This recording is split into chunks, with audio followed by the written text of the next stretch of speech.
الله خالق كل شيء وهو على كل شيء وكيل.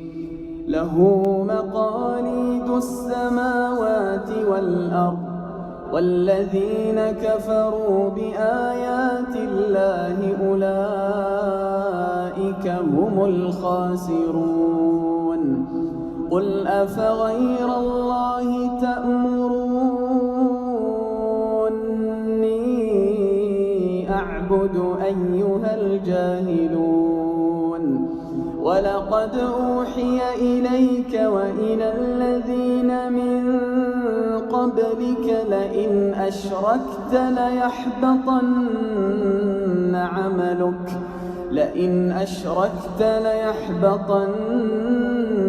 عملك ولتكونن من الخاسرين. بل الله فاعبد وكن من الشاكرين.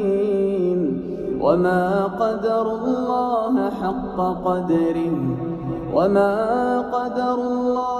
حق قدره والأرض جميعا قبضته يوم القيامة والسماوات مطويات بيمينه سبحانه وتعالى عما يشركون. ونفخ في الصور فصعق من في السماوات ومن في الأرض إلا من شاء الله، ثم نفخ فيه أخرى فإذا هم قيام ينظرون. وأشرقت الأرض بنور ربها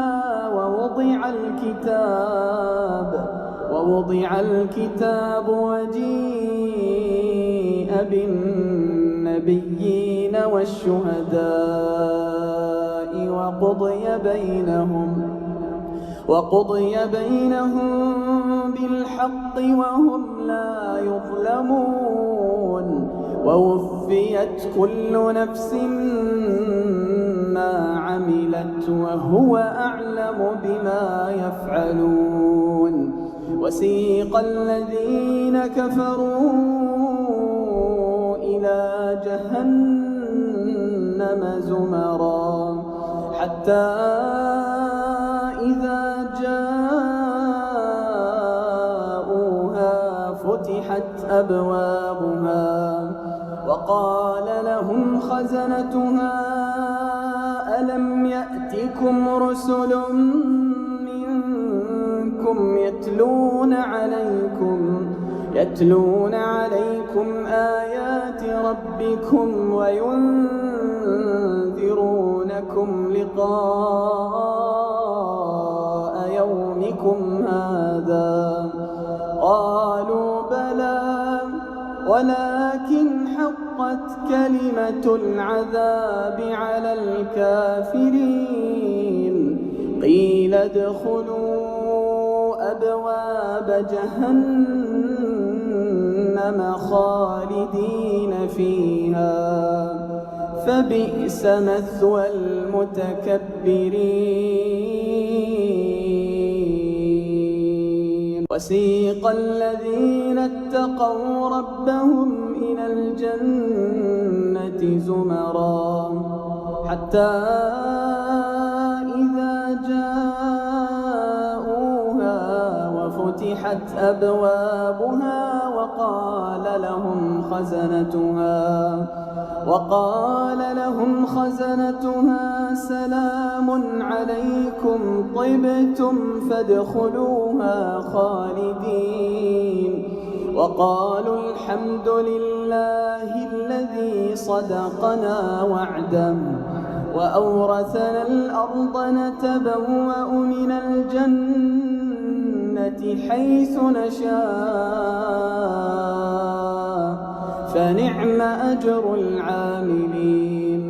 وترى الملائكة الملائكة حافين من حول العرش